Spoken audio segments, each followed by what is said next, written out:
Hello students, circles के chapter की previous videos आपने जरूर वॉच कर ली होंगी और उसी के कंटिन्यूएशन में आज मैं करवा रहा हूं इसकी थर्ड 10.3 एक्सरसाइज सर्कल्स की।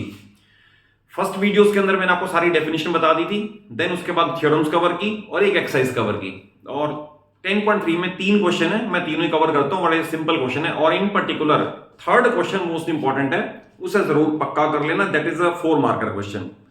फर्स्ट क्वेश्चन है draw different pairs of circles, यानी आपने पेयर्स बनाने जितने पॉसिबिलिटी लगती है आपको। और फिर पूछा है इसके अंदर then how many points in common do they have.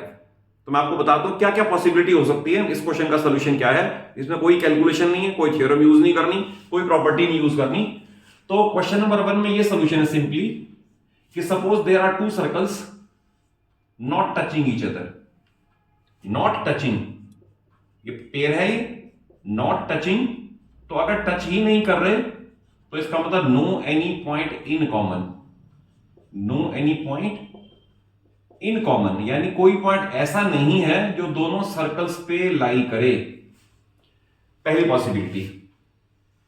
Second possibility ये भी है कि अगर सपोज एक सर्कल है और दूसरा सर्कल उसी में ही लाई करता है, तो अगेन दोनों सेम केस है, सर्कल्स आउटसाइड है एक दूसरे के और ये इनसाइड है, तो not touching, no any point in common, पहली पॉसिबिलिटी। सेकंड पॉसिबिलिटी ये है, एक पॉसिबिलिटी में 2 फिगर बनी। नेक्स्ट में ये है कि अगर सपोज 2 सर्कल्स हैं और इस तरह से टच करते हैं, ध्यान रखना they are called touching circles. Word important है, टचिंग अलग वर्ड है, इंटरसेक्टिंग अलग वर्ड है, तो they are called touching circles. तो ये पेयर टचिंग है और टचिंग है तो टच करता है सिर्फ एक पॉइंट पे, पी पे, तो that is they have 1 point in common.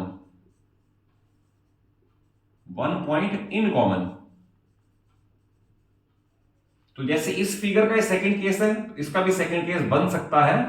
अगर सपोज एक सर्कल है और दूसरा सर्कल इसको इंटरनली ही टच करता है, तो दैट इज पी पॉइंट, ये आ गया। तो इसमें ये बोलते हैं 2 सर्कल्स टचिंग एक्सटर्नली। ये मैं लिख दूं क्योंकि फिर आगे नेक्स्ट वीडियो में इनके एक्स्ट्रा क्वेश्चन आएंगे तो ये वर्ड यूज होगा। तो they are called touching externally. Touching externally. और इस वाले में टचिंग इंटरनली। और दोनों का आंसर यही है कि they have 1 point in common. 1 point in common, no point in common.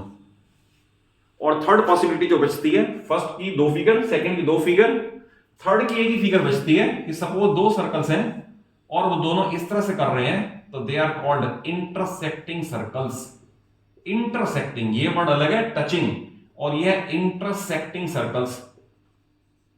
तो जब सर्कल्स इंटरसेक्ट करते हैं तो उनका 2 पॉइंट इन कॉमन होते हैं, 2 पॉइंट्स इन कॉमन। तो सेकंड पार्ट का आपका आंसर ये है। पहली बात था ड्रॉ फिगर्स, तो मैंने फिगर सारी ड्रॉ कर दी कि क्या क्या पॉसिबिलिटीज होती हैं पेयर्स की, ये सारी पॉसिबिलिटी हो सकती हैं। सेकंड पार्ट में पूछा है how many points in common do they have. At the most they can have 2 point in common, बाकी किसी में एक है या एक भी नहीं है। तो इसका कंप्लीट सॉल्यूशन है क्वेश्चन नंबर 1 का। तो आई थिंक क्लियर है, इसमें कोई कैलकुलेशन या थ्योरम अप्लाई करने की नीड नहीं है। इसे क्लियर करके सेकंड पार्ट में बताता हूं। Suppose you are given a circle, give construction to find its centre. तो देखिए ये क्वेश्चन में भी आपको सिर्फ ज्योमेट्रिकली करके दिखाना है और उसकी एक्सप्लेनेशन देनी है। क्वेश्चन में है you are given a circle with unknown centre. Question है you are given with a circle with unknown centre और पूछा हुआ ये गिव मेथड या give steps of construction to find its centre. तो गिवन इस तरह से लिखा जाएगा, given a circle with unknown centre, unknown centre, और required to locate centre, to locate its centre. तो पहले आपको मैं ज्योमेट्रिकली बता दूं कि होगा कैसे। इस सर्कल में हम कोई सी भी 2 कॉर्ड ड्रॉ कर लें, नॉट नेसेसरली इक्वल, कोई सी भी 2 कॉर्ड ड्रॉ कर लें। सपोज हमने कॉर्ड ए बी और सी डी ड्रॉ कर ली, तो these are the two chords drawn in the circle. तो इन कॉर्ड्स के अगर मैं परपेंडिकुलर बाइसेक्टर ड्रॉ करूं तो जहां वो मीट करेंगे वो सेंटर ऑफ द सर्कल होगा। जैसे यहां कंपास रख के मोर देन हाफ ओपन करके आप इस तरह से 2 आर्क लगाओगे, बिना रेडियस बदले यहां रख के फिर 2 आर्क लगेंगी, जहां ये मीट करेंगे इसे आगे बढ़ा दिया जाएगा लाइक दिस। सिमिलरली यहां कंपास रख के मोर देन हाफ ओपन करके 2 आर्क लगेंगी विद सेम रेडियस और डी से वहां से भी 2 आर्क लगेंगी और इसका भी परपेंडिकुलर बाइसेक्टर ड्रॉ कर देंगे। जहां ये मीट करेंगे लाइन एल और लाइन एम वो सेंटर ऑफ द सर्कल है। तो इसमें स्टेप्स कंस्ट्रक्शन के जो लिखने हैं वो मैं एक बार रिपीट कर देता हूं, आप इसे अपने आप लिख सकते हो, क्योंकि अगर ये क्वेश्चन आएगा तो ज्योमेट्रिकली इतना ही करके दिखाना है और स्टेप्स लिखने हैं। स्टेप्स ये हैं, take any 2 chords A B and C D inside the circle. उसके बाद लिखना है draw their perpendicular bisectors which intersect at O। तो O is the center of the circle।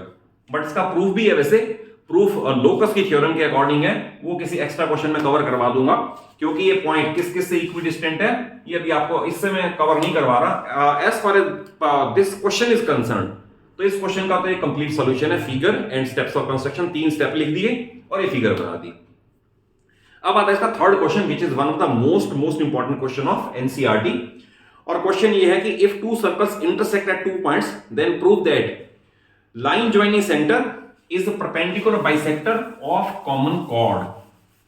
तो इस क्वेश्चन को जरूर अपने हाथ से खुद लिख के वीडियो वॉच करें और उसके बाद खुद इसे जरूर लिख के देखें कम से कम 2 टाइम्स, तभी ये 4 मार्क का क्वेश्चन पक्का होगा। तो क्वेश्चन है if 2 circles intersect at 2 points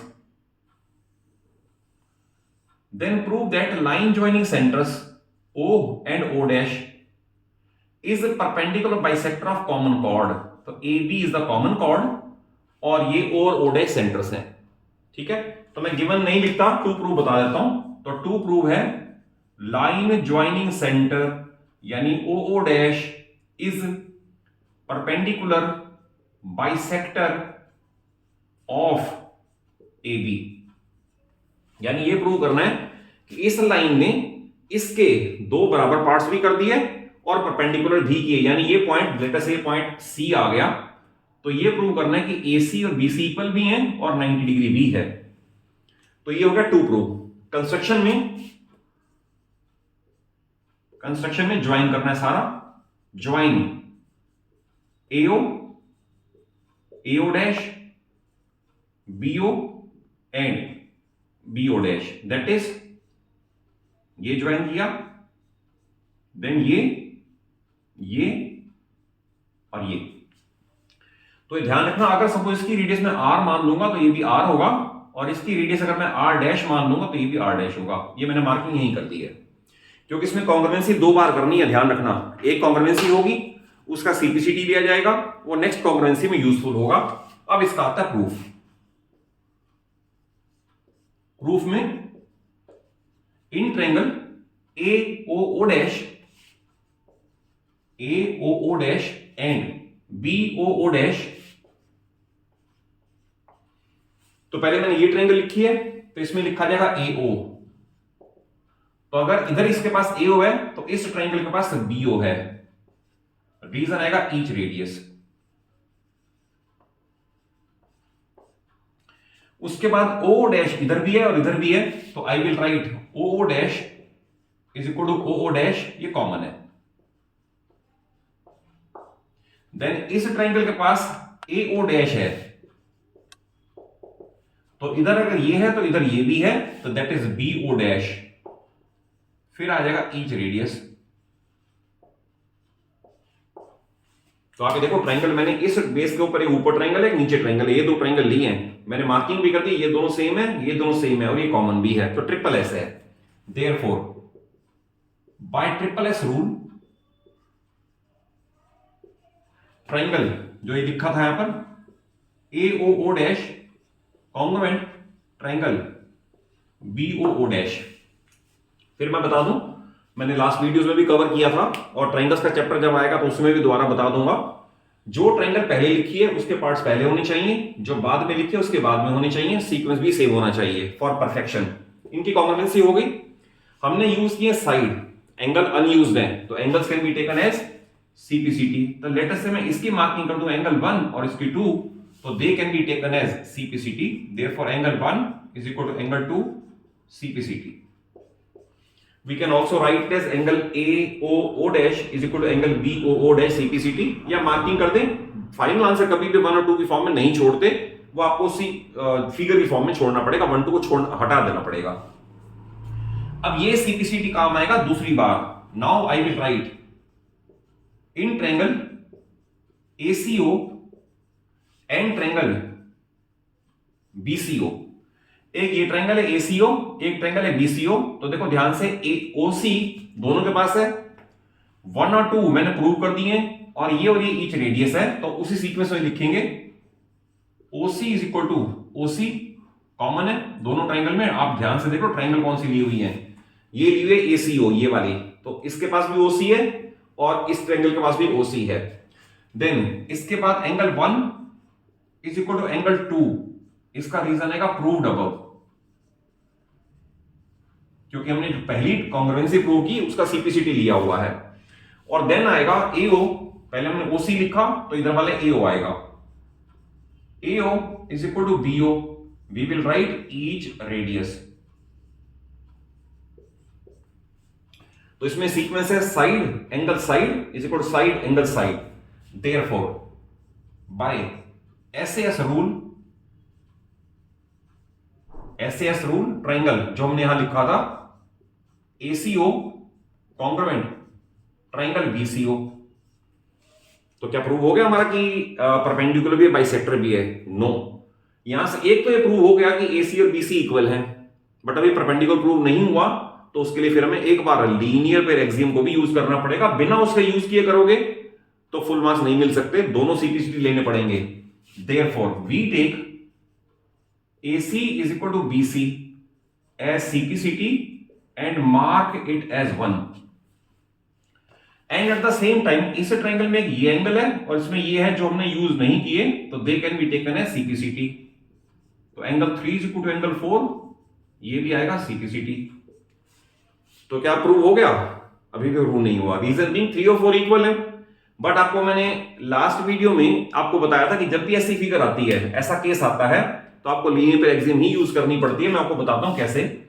but we will write angle 3, but angle 3 plus angle 4 is equal to 180 degree by linear pair axiom. It implies that angle 3 is equal to angle 4 is equal to 90 degree each. और इसे statement number 2 दे दो।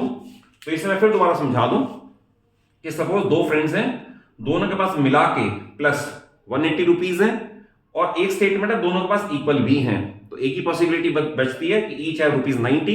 तो same parallel यहां apply किया मैंने कि दो angles हैं, दोनों का सम 180 है और दोनों इक्वल भी हैं, तो एक ही पॉसिबिलिटी है कि each should be 90 degree. But अभी भी क्वेश्चन बड़े सारे स्टूडेंट्स या इवन टीचर्स भी ये बोलते हैं क्वेश्चन को यहां छोड़ दो। आई नेवर रिकमेंड इट कि इसे यहां छोड़ दो, गलत है अभी भी। रीजन बीइंग अब आपको दो स्टेटमेंट को कंबाइन करना है। एक स्टेटमेंट ये कह रही है कि इक्वल है, एक स्टेटमेंट कह रही है परपेंडिकुलर है, और हमें मिला के ही प्रूव करना था परपेंडिकुलर बाइसेक्टर। ये रहा O dash is a perpendicular bisector of AB।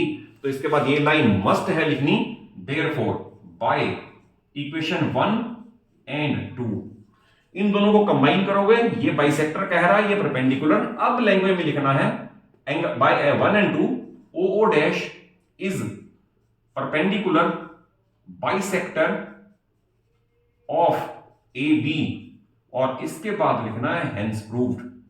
ध्यान रखना, बिना लीनियर पेयर एक्सियम के अगर करोगे तो मार्क्स डिडक्ट होंगे। तो इसका बिल्कुल कंप्लीट परफेक्ट सॉल्यूशन है, जो आप अगर करोगे तो किसी टीचर को कहीं भी मार्क्स में कट करने की गुंजाइश ही नजर नहीं आएगी कि यहां मार्क्स कट किए जाए। ओके, तो आई थिंक सॉल्यूशन बिल्कुल क्लियर है। इन तीनों क्वेश्चन को थॉरोली लर्न कर लो। नेक्स्ट वीडियो में नेक्स्ट इसके क्वेश्चन कवर होंगे इसके।